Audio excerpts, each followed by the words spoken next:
तो मैं हूं डॉक्टर पल्लव पांडे। आज हम चर्चा कर रहे हैं English language proficiency in pedagogy के तहत स्ट्रक्चरल अप्रोच की। स्ट्रक्चरल अप्रोच होता क्या है, पहले उसकी चर्चा कर लेते हैं। The structural approach is a technique, यह एक टेक्निक है where in the learner masters the pattern of the sentence. इसमें जो अधिगम करता है वह किसी वाक्य के क्रम को, के संदर्भ को समझता है, क्रम संदर्भ को, पैटर्न क्या है उसको समझता है ना। Structure are different arrangements of words in the accepted style or other. It includes various modes in which clauses, phrases, word might be used. इसमें सबसे बड़ी बात यह है कि स्ट्रक्चर को वैसे हमने पहले भी चर्चा की थी। Structures are known as the tool of language. ये ध्यान रखिएगा, structure are known as the tool of language. तो टूल ऑफ लैंग्वेज होने के कारण इसमें सबसे बड़ी विशेषता जो यह होती है कि इसमें शब्दों के क्रम को एक सार्थक तरीके से इसमें जमाया जाता है। शब्दों के क्रम को सार्थक तरीके से जमा करके इसको वाक्य का स्वरूप दिया जाता है, यानी कि इसमें कहीं ना कहीं वैज्ञानिकता के गुण होते हैं। स्ट्रक्चर को कहते हैं टूल ऑफ द लैंग्वेज और व्याकरण यानी कि ग्रामर को कहते हैं सोल ऑफ द लैंग्वेज। ध्यान रखिएगा, इसमें कई अलग अलग स्वरूप होते हैं शब्दों को वाक्य में परिवर्तित करने के लिए। इसमें क्लॉजेस, फ्रेज और शब्द इनका इस्तेमाल होता है, यानी कि शब्दों को, वर्ड्स को फ्रेज में, फ्रेज को क्लॉज में और क्लॉज को सेंटेंस में, ये इसमें क्रम को का इस्तेमाल किया जाता है। यह आधारित होता है इस मान्यता पर कि भाषा को सबसे बेहतरीन तरीके से सीखा जा सकता है यदि उसको, उसमें जो शब्द और वाक्यों का जो चयन है तो वो वैज्ञानिक तरीके से किया जाए, किसी एक पैटर्न को इसमें फॉलो किया जाए। यानी कि यह पैटर्न प्रैक्टिस पर जोर देता है। हम आगे इसकी और चर्चा करेंगे। पैटर्न प्रैक्टिस पर यह जो अप्रोच है यह जोर देता है। स्ट्रक्चर की पैटर्न प्रैक्टिस, उसको अनुसरित करके ही एक अधिगम करता किसी भाषा के बारे में, विशेष रूप से द्वितीय भाषा के बारे में समझ सकता है। तो यह स्ट्रक्चरल अप्रोच, यह एक टेक्निक है जिसमें पैटर्न पर जोर दे करके किसी सेंटेंस के अलग अलग भागों को स्पष्ट किया जाता है। और सेंटेंस क्या है? सेंटेंस जो है वो जो जितने भी शब्द हैं उनका सार्थक रूप से उन्हें वैज्ञानिक तरीके से जमाने का एक प्रयास इसमें किया जाता है। परिभाषा की चर्चा कर लेते हैं। कृपा के गौतम जी हैं, उन्होंने भारतीय विचारक, उन्होंने क्या इसमें परिभाषा दी। उन्होंने कहा, it is based on the belief that language consist of A structure and that the mastery of this structure is more important than the acquisition of vocabulary. यह मान्यता यह है कि इसमें वोकेबलरी पर भले ही आपकी मास्टरी नहीं हो, परफेक्शनिज्म आपका नहीं हो, लेकिन इसमें सबसे बड़ी बात यह है कि स्ट्रक्चर के क्रम, स्ट्रक्चर के संदर्भ पर इसमें परफेक्शन होना चाहिए, मास्टरी होनी चाहिए। Structure is what is important and unique about language. Early practice should focus on mastery of phonology and grammatical structure. क्योंकि हमने पहले भी बात की थी, स्ट्रक्चर को जो टूल ऑफ लैंग्वेज कहा जाता है, तो टूल यानी कि आत्मा को जब यथार्थ स्वरूप में पहुंचाना हो तो उसे मूर्त रूप देना हो। आत्मा तो अदृश्य है, ग्रामर अदृश्य है, तो उसे मूर्त स्वरूप में यानी कि भाषा का स्वरूप में जब लेकर के आना है तो उसमें सबसे महत्वपूर्ण जो भूमिका एक उपकरण की होती है और उपकरण के रूप में स्ट्रक्चर होता है। तो कृपा के गौतम का मानना है कि आपको सबसे पहले बच्चे को फोनेटिक्स की सामान्य जानकारी आप दे दें और तत्पश्चात स्ट्रक्चर्स की व्यापक जानकारी बच्चों को प्रदान करें, है ना। जबकि सबसे जो एक अभी का जो सिस्टम जो कहता है, या इससे पहले के जो हमने मेथड्स पढ़े हैं, वो सबसे ज़्यादा जोर जो है ग्रामर कम ट्रांसलेशन मेथड को छोड़ करके बाकी रिमेनिंग जो 2 मेथड जिनकी हमने चर्चा की है वो सबसे ज़्यादा जोर किस पे देते हैं? वोकेबलरी पे, यानी कि वर्ड पावर पे। लेकिन स्ट्रक्चर अप्रोच कहता है कि वर्ड पावर पर जोर मत दीजिए, वोकेबलरी पर जोर मत दीजिए, बच्चे को सामान्य फोनोलॉजिकल कॉन्सेप्ट सिखा दीजिए और उसके बाद स्ट्रक्चर्स के पैटर्न प्रैक्टिस करवाइए, यानी कि वाक्य संरचना के बारे में बच्चे को जानकारी दीजिए। कुलकर्णी ने कहा है, the teaching and learning of the basic items of और material that constitute the framework of language. वो कहते हैं कि अगर आपको अधिगम और अध्यापन, ये जो दोनों संस्थितियाँ, इनका निर्माण करना है तो आपको जो एक फ्रेमवर्क, जो भाषा का जो फ्रेमवर्क है उसको अनुसरण आपको करना होगा। फ्रेमवर्क कौन सा? Structure. Structure are the framework of the language of any language. तो द्वितीय भाषा के सीखने में स्ट्रक्चरल अप्रोच, जो एक स्ट्रक्चर यानी कि वाक्य संरचना के आधार पर जो अध्यापन करवाना और वाक्य संरचना को ही बार बार रिपीट करके बच्चे को पैटर्न प्रैक्टिस कराना, यह सबसे महत्वपूर्ण विशेषता स्ट्रक्चरल अप्रोच के तहत होती है। क्या क्या उद्देश्य हैं, आइए चर्चा कर लेते हैं। मेनन एंड पटेल कहते हैं कि इसका जो ऑब्जेक्टिव है वो निम्न प्रकार है, ये ध्यान रखिएगा। मेनन एंड पटेल ने किस अप्रोच के ऑब्जेक्टिव्स दिए हैं, तो आप ध्यान रखिएगा ये स्ट्रक्चरल अप्रोच के ऑब्जेक्टिव हैं। ये क्या कहते हैं? टू ले the foundation of English by establishing through the drill and repetition about 275 graded structure. तो ध्यान रखिएगा स्ट्रक्चरल अप्रोच ये मान करके चलता है कि अगर आप बच्चे को इंग्लिश अच्छी तरह से या टारगेट लैंग्वेज अच्छी तरह से आप सिखाना चाहते हैं तो कुल मिलाकर के 275 ग्रेडेड स्ट्रक्चर हैं, यानी मान्यता प्राप्त अलग अलग वाक्य संरचनाएं हैं जिनकी पैटर्न प्रैक्टिस बच्चों को करवाई जानी चाहिए। यानी कि जब इसका जो प्राथमिक उद्देश्य यह है कि बच्चे को 275 प्रकार के ग्रेडेड स्ट्रक्चर आने चाहिए। To enable the children to attain mastery over the essential vocabulary of about 3000 root words for active use. दूसरा इसकी क्या है कि बच्चे को आप भाषा के जो शब्द हैं उनकी जानकारी दीजिए, वर्ड पावर की जानकारी दीजिए, लेकिन वर्ड पावर का जो क्षेत्र है वो 3000 शब्दों तक सीमित हो। यानी कि 3000 शब्द वे शब्द होंगे जो कि दैनिक जीवन में प्रयुक्त होने वाले शब्द हैं, दैनिक जीवन में यूज होने वाले शब्द हैं। तो एक महत्वपूर्ण बात ध्यान रखिएगा, स्ट्रक्चरल अप्रोच 3000 डेली यूज में आने वाले बेसिक वर्ड्स बच्चों को सिखाने पे बात करता है इंग्लिश के, पहला। और दूसरा 275 ग्रेडेड स्ट्रक्चर्स बच्चों को पैटर्न प्रैक्टिस ड्रिल द्वारा सिखाने की बात करता है, यानी कि इस आधार पर द्वितीय भाषा सिखाने पर जोर देता है। यह मेनन एंड पटेल ने कहा है, याद रखिएगा इस बात को। अगला objective, to teach the 4 fundamental skills namely understanding, speaking, reading and writing in order names. अब बात देखिएगा, यहाँ पर लिसनिंग को अंडरस्टैंडिंग नाम दिया गया है, यानी कि लिसनिंग के कॉम्प्रिहेंशन कॉन्सेप्ट को काफ़ी व्यापक स्वरूप इसमें दिया गया है, क्योंकि अंडरस्टैंडिंग जो शब्द है वो अपनी व्यापकता को लिए हुए, इसमें आप सुन के भी समझ सकते हैं और देख के भी समझ सकते हैं, है ना। तो जो 4 फंडामेंटल स्किल्स हैं उनको, ये भी अच्छी इसमें एक एनालिसिस वाली बात है कि स्ट्रक्चरल अप्रोच लिसनिंग को किस और नाम से जानता है, या कि स्ट्रक्चरल अप्रोच लिसनिंग को एक और कौन सा नाम देता है, तो लिसनिंग को इन्होंने अंडरस्टैंडिंग नाम दे रखा है। तो understanding, speaking, reading and writing, ये 4 स्किल्स की बात कौन सा अप्रोच करता है, तो आपका जवाब होगा स्ट्रक्चरल अप्रोच का। To lay proper emphasis on oral approach, activity method and condemnation of the formal grammar of its own sake.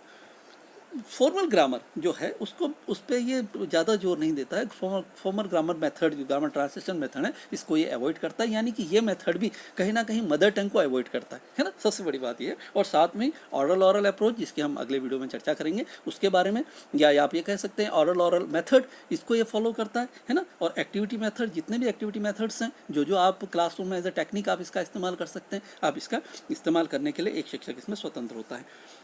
To correlate the teaching of grammar and composition with the reading lesson, और सबसे बड़ी इसकी विशेषता ये होती है कि composition का अर्थ क्या होता है, putting various things together known as composition. जब अलग अलग चीज़ों को एक जगह इकट्ठा करके जब हम पढ़ाते हैं, रखते हैं, उसे कंपोजिशन कहते हैं। तो व्याकरण तथा कंपोजिशन, इन दोनों को जो पढ़ाने का जो तरीका होता है, इन दोनों को पढ़ाने इन दोनों को जो बच्चे को बताया जाता है, उसका मूल उद्देश्य ये होता है कि इसके बाद बच्चा रीडिंग स्किल बच्चे में डेवलप हो। तो ये महत्वपूर्ण बात यह है कि इसमें जो क्रम है भाषा सीखने का, लैंग्वेज लर्निंग का जो क्रम है, जो स्किल का जो क्रम है, उसको पूर्णतः इसके तहत फॉलो किया जाता है। तो ये इसके कुछ बेसिक ऑब्जेक्टिव्स हैं, मूल उद्देश्य हैं, जिसके आधार पर ये स्ट्रक्चरल अप्रोच को एक्सेप्ट किया जाता है। क्या क्या प्रिंसिपल्स हैं, आइए बात कर लेते हैं। एफ.जी. फ्रेंच ने इसके कुछ प्रिंसिपल्स दिए हैं, कुछ निर्देश इसके बारे में दिए हैं। क्या है इसके बारे में बात कर लेते हैं। Importance of framing language habits. देखिए इसमें जब पैटर्न प्रैक्टिस ड्रिल पर जब जोर दिया जाता है, यानी कि एक ही पैटर्न पर बार बार करके, ड्रिल का मतलब होता है रिपीटेशन ऑफ एक्शन, जब बार बार एक ही काम को करने के लिए इसके तहत जब कहा जाता है, तो इससे बच्चे में एक लैंग्वेज हैबिट यानी कि एक भाषाई आदत का विकास इसमें होता है, सबसे पहली बात। दूसरा, importance of speech. The structure approach is based on the principle of effective use of the speech. यह भी क्योंकि स्पीकिंग जो होता है ये प्रोडक्टिव लैंग्वेज स्किल है, ये प्राइमरी और एंड प्रोडक्टिव लैंग्वेज स्किल है ना। तो इसमें प्रोडक्टिव लैंग्वेज, इसके प्राइमरी प्रोडक्टिव लैंग्वेज के स्पीकिंग पर इसमें सबसे ज़्यादा जोर दिया जाता है स्ट्रक्चर अप्रोच में। ये ध्यान रखिएगा, ये अच्छे प्रश्नों में से एक प्रश्न है कि भाई 4 जो स्किल्स हैं उनमें से सबसे पहले इसमें जोर किसमें दिया जाता है, तो इसमें सबसे ज़्यादा जोर जो है वो स्पीकिंग पे दिया जाता है। और लिसनिंग का शब्द, इसमें लिसनिंग की जगह अंडरस्टैंडिंग शब्द का इस्तेमाल किया गया है। तीसरी महत्वपूर्ण बात, इसमें पीपल्स एक्टिविटी पर इसमें सबसे ज़्यादा जोर दिया जाता है, यानी कि इसमें जो अधिगम करता है उसको सबसे ज़्यादा एक्टिव रखा जाता है। इसमें शिक्षक का रोल जो है वो एक फैसिलिटेटर का होता है, यानी कि वो ठीक है वो परिस्थितियाँ क्रिएट करके बच्चे को दे देता है। The principles of oral work is the basis and all rest are built up upon them, यानी कि इस पर सबसे ज़्यादा जो जोर जो है वो ऑरल वर्क पे दिया जाता है, यानी कि स्पीकिंग पे दिया जाता है। ये ध्यान रखिएगा, है ना। इस मेथड की सबसे बड़ी विशेषता ये है कि यह इसमें इस अप्रोच की सबसे बड़ी विशेषता ये है कि इसमें जो मेथड फॉलो किया जाता है उसमें बच्चे का मौखिक एक्सप्रेशन क्षमता जो है, मौखिक अपने आप को प्रदर्शित करने की जो क्षमता है उसका इसमें विकास बच्चे का इसमें किया जाता है। तो स्ट्रक्चर अप्रोच के प्रिंसिपल किसने दिए? एफ जी फ्रेंच ने, ध्यान रखिएगा। और स्ट्रक्चर अप्रोच के जो ऑब्जेक्टिव्स थे वो किसने दिए? मेनन एंड पटेल ने। तो ये संदर्भ को याद रखने वाली बातें हैं, इन्हें ध्यान रखिएगा। हर भाषा की अपनी एक ग्रामर होती है। Instead of teaching grammar of the target language is structures to be taught. यह व्याकरण को पढ़ाने पर जोर नहीं देता। इसका कहना है कि पहले आप स्ट्रक्चर पढ़ाइए, पहले आप टूल पढ़ाइए, उसके बाद सोल की तरफ जाइए, है ना। यानी कि ये मूर्त से अमूर्त की ओर जाता है। ये ध्यान रखिएगा, यानी कि यह कॉन्क्रीट टू एब्स्ट्रैक्ट जाता है। ये इसकी सबसे बड़ी विशेषता है, कॉन्क्रीट टू एब्स्ट्रैक्ट। याद रखिएगा इस बात को कि ये जो अप्रोच है, स्ट्रक्चर अप्रोच है, ये कॉन्क्रीट टू एब्स्ट्रैक्ट जाता है, यानी कि पहले टूल की बात करता है, उसके बाद वह सोल की तरफ जाता है। पहले स्ट्रक्चर की बात करता है, उसके बाद ये ग्रामर की तरफ जाता है। Creation of different type of meaningful situation by dramatization, facial expression, actions is stressed upon। इसमें कक्षा गतिविधियों में अगर आप नई परिस्थितियां बच्चे को कुछ सिखा रहे हैं तो उससे ड्रामेटाइजेशन द्वारा, फेशियल एक्सप्रेशन, चेहरे के हाव भाव द्वारा, है ना, एक्टिविटी द्वारा इस पे बच्चे को इसमें सिखाया जाता है ना। पैटर्न प्रैक्टिस के लिए बच्चे को प्रेरित किया जाता है। One item of language is taught at one time, है ना। एक समय में एक ही लैंग्वेज आइटम पढ़ाया जाएगा। कई और लैंग्वेज आइटम, क्योंकि लैंग्वेज है उसमें कितने हैं, 275 ग्रेडेड है, तो 275 को एक साथ तो पढ़ा नहीं सकते, तो 1 by 1 इसमें पढ़ाया जाता है। और 3000 वोकेबलरी जो है वो डे टू डे जो एक्सरसाइज एक्टिविटी की जो है उनको इसमें सिखाया जाता है। Mastery of structure is emphasise. इसमें सबसे ज़्यादा जोर जो है वह बच्चे के जो वाक्य संरचनाएं जो होती हैं, यानी कि इसमें जो स्ट्रक्चर जो होता है उस पर मास्टरी पर इसमें सबसे ज़्यादा जोर दिया जाता है। तो ये इसके कुछ प्रिंसिपल्स हैं, इसके बारे में सामान्य दिशा निर्देश हैं जिनके बारे में जानकारी रहनी चाहिए। अब इसमें चर्चा कर लेते हैं कि इसमें जो स्ट्रक्चर जो है उसका सिलेक्शन कैसे किया जाता है। जो 275 स्ट्रक्चर्स है, देखिए ये तो अप्रोच है बता दिया, तो उसको टेक्निक के रूप में हम कैसे सेलेक्ट करेंगे इसकी चर्चा करते हैं। सबसे पहले स्ट्रक्चर यूजफुल होना चाहिए, यानी कि बच्चे के लिए काम में आने वाला होना चाहिए। The structure which are most frequent in use introduced first, जो सबसे ज़्यादा दिन प्रतिदिन के रूप में जो इस्तेमाल होता है। जैसे एक सिंपल हम बात बताएं, दिन प्रतिदिन में सबसे ज़्यादा इस्तेमाल होने वाला स्ट्रक्चर मेरी नज़र में जो है वो है माई नेम इज़, है ना, कि भाई आपका नाम क्या है। हम पूछते हैं व्हाट इज़ योर नेम, तो ये सबसे ज़्यादा पूछा ये क्या जाता है। तो बच्चे के जो डे टू डे लाइफ में जो सबसे ज़्यादा यूज होने वाला स्ट्रक्चर है उसको सबसे पहले इंट्रोड्यूस किया जाता है। प्रोडक्टिविटी, उत्पादकता इसमें होनी चाहिए, है ना। Some of the structure are productive, other structures can be built upon, है ना। बेसिक ऑब्जेक्टिव इसमें इसका जो होता है वो प्रोडक्टिव स्ट्रक्चर बच्चे को सिखाना है। एक आप स्ट्रक्चर बच्चे को बता दीजिए और उसके चारों तरफ अन्य स्ट्रक्चर्स का ताना बुना जा सकता है। जैसे देखिएगा ये 2 सेंटेंस में पैटर्न दिया गया है। जैसे mister Roy is here, here is mister Roy, है ना। ये अब ये दोनों है। अब इन दोनों में से टीचर पे डिपेंड करता है कि वो कौन सा इसे एक प्रोडक्टिव स्ट्रक्चर के रूप में स्वीकार करे और इसके चारों तरफ आप दूसरा, जैसे मिस्टर रॉय इज़ हियर, ये हो गया। इसकी जगह मिस्टर राम इज़ हियर, है ना, मिसेस सीता इज़ हियर, हो गया ना। हियर इज़ मिस्टर रॉय होगा, आप कहते here is Ram, here is mister Ram. तो इस तरह का जो पैटर्न प्रैक्टिस है यहाँ इसमें करवाया जाता है, यानी कि इसमें प्रोडक्टिविटी होनी चाहिए। बच्चा इसके आधार पर अपने आप फिर नए शब्दों का गठन करता है, वाक्यों को एक स्थान से दूसरे स्थान पर रख करके। सिंप्लिसिटी, है ना, सिंप्लिसिटी ऑफ द स्ट्रक्चर होना चाहिए। बच्चे को सबसे पहले कठिन स्ट्रक्चर हम इसमें नहीं सिखा सकते। 275 जो स्ट्रक्चर हैं उनमें simple day to day use में आने वाला स्ट्रक्चर ही बच्चे को सबसे पहले सिखाया जाता है ना, जो कि फॉर्म और मीनिंग में सबसे ज़्यादा यूजफुल हो, है ना। दूसरा चौथा टीचेबिलिटी, ये से कक्षा परिस्थितियों के अनुसार जिसे ढाला जा सके, यानी कि जो टीचिंग पॉइंट के अकॉर्डिंग हो, यानी कि शिक्षण बिंदुओं के आधार पर जिसका अध्ययन अध्यापन संस्थितियाँ कक्षा में तैयार की जा सके, ऐसे ही स्ट्रक्चर का इसमें चयन किया जाता है। फ्रीक्वेंसी, यानी कि ऐसे स्ट्रक्चर का इसमें चयन किया जाता है जो बार बार, फ्रीक्वेंसी का मतलब होता है रिपीट होना, यानी कि जो बार बार डे टू डे लाइफ में जिनको बच्चा रिपीट करता है। क्योंकि बच्चे की ज़िंदगी जो है कक्षा बाहर होती है, यानी कि प्रैक्टिकल लाइफ ही इंपॉर्टेंट होती है, थियोरेटिकल लाइफ पूर्णतः इंपॉर्टेंट नहीं होती है। रेंज, है ना, यानी कि जब ये बच्चे को बताना कि कितने प्रसंगों में, कितने कॉन्टेक्स्ट में, कितने संदर्भों में इसका इस्तेमाल किया जा सकता है इस लैंग्वेज स्ट्रक्चर का, है ना। कवरेज, है ना, कितने बड़े क्षेत्र को एक शब्द स्वीकार कर दे कि 3000 शब्द जो इसमें की हमने बात कर रखी है, पहले हमने जो चर्चा की थी, जो किसने कहा था, मेनन एंड पटेल ने जो 3000 शब्दों की बात की है। तो 3000 जो शब्द हैं उनमें शब्दों की सबसे बड़ी विशेषता होती है जो आप एक शब्द जो बच्चे को सिखाएं उसका क्षेत्र व्यापक होना चाहिए। जैसे एग्जाम्पल है मील्स, है ना, मील्स के बारे में कि मील्स क्या है, भोजन, और भोजन का स्वरूप बहुत व्यापक है, कब कब भोजन लिया जाता है। तो बच्चा जब इसमें एनालिसिस करेगा तो अपने आप उसका कॉन्सेप्ट क्लियर होगा।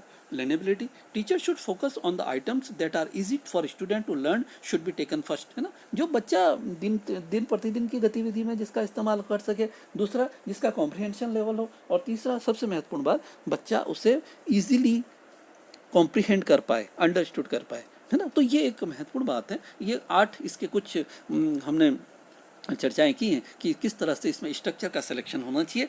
तो 275 ग्रेडेड स्ट्रक्चर्स और 3000 वोकेबलरी के चेन के लिए क्या एक पैटर्न होना चाहिए, इसकी हमने बात की है।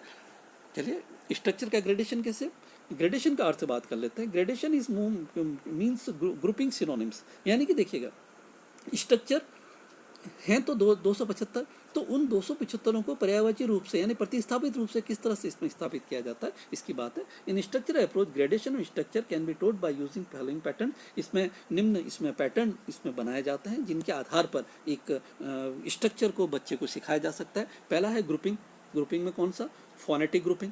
फोनेटिक का अर्थ क्या होता है, भाषा, भाषा विज्ञान, यानी कि जैसा हम बोलते हैं, यानी कि उच्चारण विज्ञान, उच्चारण विज्ञान को हम फोनेटिक्स कहते हैं। तो फोनेटिक्स के आधार पर जो 3000 जो शब्द हैं उनका हम ग्रेडेशन करें। जैसे जो साउंड के अकॉर्डिंग जो शब्द हैं, है ना, यानी कि होमोफोन्स हैं या साउंड के अकॉर्डिंग शब्द हैं, उनका सबसे पहले इस्तेमाल कर रहे हैं। जैसे कैट, रैट, मैट, सेट, तो बच्चों को ये याद होने में आसान होता है। लेक्सिकल ग्रुपिंग, है ना, लेक्सिकल का अर्थ क्या होता है, dictionary meaning is non A lexical meaning, ये याद रखिएगा।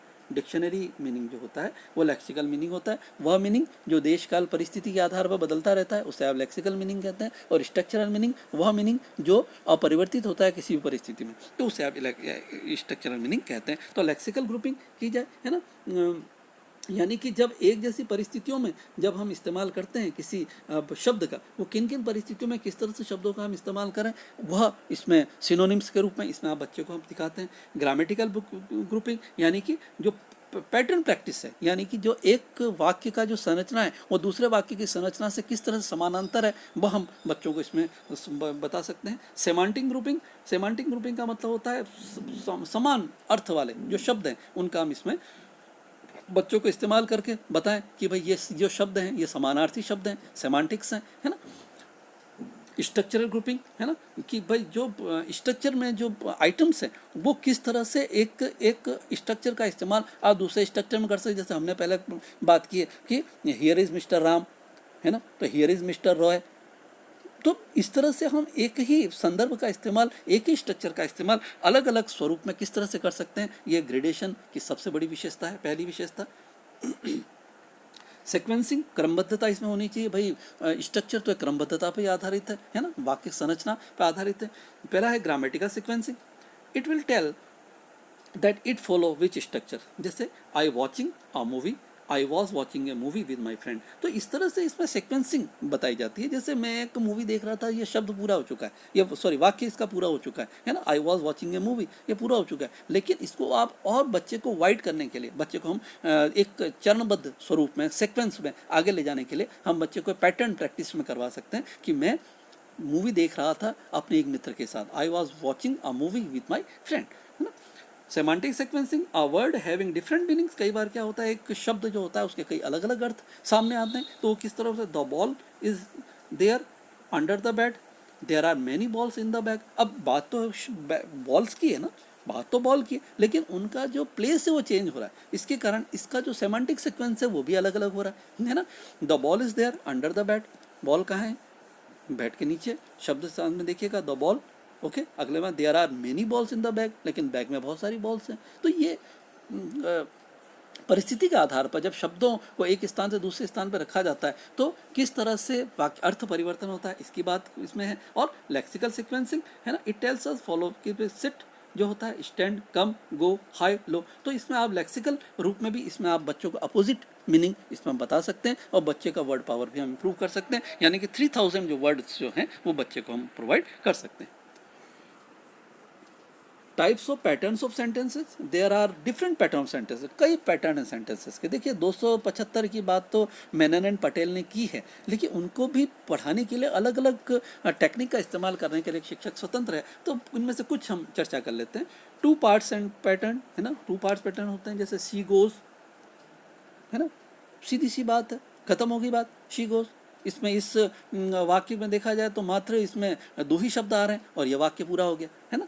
थ्री पार्ट पैटर्न्स है ना, कुछ कई जो होते हैं वो थ्री पार्ट पैटर्न्स होते हैं। He is reading, he is reading, इसके तीन पार्ट होते हैं। अब बच्चे को इसी आधार पर आप इसमें पैटर्न प्रैक्टिस करवाइए अलग अलग है ना, जैसे शी इज़ गोइंग हो गया है ना, या Ram is reading. Four part pattern जैसे गीता वेंट टू स्कूल, इसमें चार अलग अलग शब्द हो गए। अब देखिएगा दो से शुरू होकर के हम चार शब्द तक पहुंच चुके हैं, चार शब्दों वाले वाक्यों तक हम पहुंच चुके हैं। अब इसमें टीचर पे डिपेंड करता है कि वह एक पैटर्न प्रैक्टिस का इस्तेमाल, स्ट्रक्चर का इस्तेमाल कितना बच्चों से कराने के लिए परिस्थितियां का निर्माण करता है। Patterns beginning with there and WH type questions, there और WH टाइप क्वेश्चंस से शुरू होने वाले पैटर्न्स का इस्तेमाल भी इसमें शिक्षक कर सकता है। जैसे there are 5 baskets in the rack, what is your name, हमने पहले भी बात की थी, बेसिक है व्हाट इज़ योर नेम है ना। माई नेम इज़ वाला जो स्ट्रक्चर है इसमें हम बता सकते हैं है ना। रैक में 5 बास्केट्स पड़ी हुई हैं, देयर और WH क्वेश्चंस वाला भी इसमें हम इस्तेमाल कर सकते हैं। Pattern to command and request है ना, रिक्वेस्ट और कमांड, इंपेरेटिव सेंटेंस का भी हम इसमें इस्तेमाल कर सकते हैं। Come here, sit down, go there, stand up है ना, वॉक अप, वेक अप है ना, वॉक अवे, ये हैं कुछ इसमें जो फ्रेजल्स के रूप में इसका कम इंपेरेटिव जो है इनका हम इस्तेमाल इसमें कर सकते हैं है ना। Formal pattern, good morning, thank you, so sweet of you, ये फॉर्मल पैटर्न है। फॉर्मल पैटर्न का भी इसमें हम इस्तेमाल कर सकते हैं। देखिए 275 ग्रेडेड हैं। अब ये एक शिक्षक पे निर्भर करता है कि 275 ग्रेडेड स्ट्रक्चर्स को टेक्निक के रूप में कक्ष में किस तरह से इसका इस्तेमाल करें। लेकिन इसमें हमने सबसे महत्वपूर्ण बात ये की थी कि जो स्ट्रक्चर जो होता है वो मूलतः यानी प्राइमरी स्तर पर अगर आपको स्ट्रक्चर बच्चे को पढ़ाना है तो कुल मिला के उसे कितने पार्ट में बांटा जा सकता है, तो उसे कुल मिलाकर के 3 पार्ट्स में बांटा जा सकता है, 2 पार्ट, 3 पार्ट एंड 4 पार्ट। ये याद रखिएगा, इस बात को बहुत यह महत्वपूर्ण संदर्भ है। 2 पार्ट, 3 पार्ट और 4 पार्ट, ये बेसिक पैटर्न्स हैं। इन बेसिक पैटर्न से बच्चों को हम प्राइमरी स्तर पर हम पढ़ा सकते हैं। Sentence pattern, the structures may have the following patterns. कौन कौन सेंटेंस पैटर्न हो सकता है? स्टेटमेंट ऑफ द फैक्ट, अगर आप बच्चे को वाइडर सेंस में ले जा रहे हैं तो स्टेटमेंट फैक्ट, तो simple facts, Pinky gets up at 6 AM, she takes bath, she eats her breakfast, she goes to school. Subject verb object pattern है ना, ये सब्जेक्ट वर्ब पे सब बेसिक पैटर्न है। सब्जेक्ट वर्ब पैटर्न हमने शी गोज वाला ऊपर पहले हमने चर्चा की थी, लेकिन उसको सब्जेक्ट वर्ब ऑब्जेक्ट पैटर्न को हम एक फॉलो कर सकते हैं, जिसमें हम कुछ अलग अलग सेंटेंसेस बच्चों को, स्ट्रक्चर्स हम बच्चों को दे सकते हैं, उसके सेंटेंस की पैटर्न प्रैक्टिस करवा करके और फिर पूरा एक पैराग्राफ लिखने के लिए बच्चे को हम कह सकते हैं। जैसे ऊपर हमने 3 लाइनें इसमें ऊपर चर्चा कर रखी एग्जाम्पल में है ना। इंपेरेटिव सेंटेंस यानी आदेशात्मक वाक्य, या जिसे आप कह सकते हैं कि रिक्वेस्ट के लिए प्रयुक्त होने वाले शब्द। Question form, verb, subject, order, order object pattern में did Pinky come to school today है ना, has she taken the her breakfast, ये सिंपल इसमें है ना। इंपेरेटिव आदेशात्मक या प्रश्नवाचक संदर्भ में इसका इस्तेमाल हमने इस्तेमाल इसमें कर रखा है। इंपेरेटिव सेंटेंस है ना, imply compliance, subject remains hidden, Pinky come here, close the door, bring your book है ना। तो इसमें एक सिंपल बात यह है कि इसमें इंपेरेटिव सेंटेंस को हम इम्प्लाई कॉम्प्लाइंस में भी इसमें इसका इस्तेमाल कर सकते हैं है ना। इसमें सब्जेक्ट जो है इसमें छुपा रहता है। देखिए जिसमें सब्जेक्ट छुपा है उसे क्या कहेंगे? इम्प्लाई कॉम्प्लाइंस, ये याद रखिएगा है ना। जैसे कम हेयर, यू है ना, इसमें यू कम हियर या पिंकी सब्जेक्ट इसमें हटा दिया गया है ना। Close the door, bring out your book, तो ये ऐसे इंपेरेटिव सेंटेंसेस हैं जिसमें सब्जेक्ट छुपे हुए, हिडन सब्जेक्ट है, जिनका कंप्लाइंस सेंटेंसेस भी इसमें कहा जाता है, ये याद रखिएगा। तो इसमें इन सामान्य सेंटेंस पैटर्न का इस्तेमाल हम लोग कर सकते हैं, इसकी आप का अध्ययन कर लीजिएगा। फ्रेज पैटर्न, आइए चर्चा कर लेते हैं फ्रेज पैटर्न की। Sentence using phrases I lock are called phrase pattern. इसमें कुछ फेज का इस्तेमाल इसमें किया जाता है, फ्रेजेस के फेज का इस्तेमाल, यानी कि इसमें किसी चरण का एक इस्तेमाल किया जाता है। जैसे for example the book is on the table है ना, तो ये ऑन द टेबल ये क्या है ना, दिस इज द फ्रेज है ना। ये इसका एक फेज है, यानी कि पूरे सेंटेंस का ये फेज का इस्तेमाल किया गया ऑन द टेबल। तो that book is on the table. अब इसके बाद आप कर दीजिए the cup is on the table. तो ऑन द टेबल जो फेज है इट रिमेन सेम, वो सेम है उसको एक तरह से फ्रेज का पार्ट बना करके उसको रखा हुआ है, वो सेम है, उस पर कहीं भी किसी भी प्रकार का परिवर्तन नहीं होता है। और इसके आधार पर हम बच्चे को अधिक से अधिक एक्टिविटी करने के लिए प्रेरित कर सकते हैं। तो ये स्ट्रक्चरल पैटर्न अप्रोच की हमने बात की। मैं आपसे फिर एक बात ये कहूँगा, this is peace of advice from my side, कि एक बार अप्रोच, मेथड और टेक्निक का वीडियो जो हमने पहले दिया है उसकी स्टडी कर लीजिएगा। यह भारत के जो जो हमने स्ट्रक्चरल पैटर्न की बात की है, यह भारतीय एक विचारक हुए हैं, एक अप्लाइड लिंग्विस्ट हुए हैं, एन प्रभु। ये एन प्रभु ने ये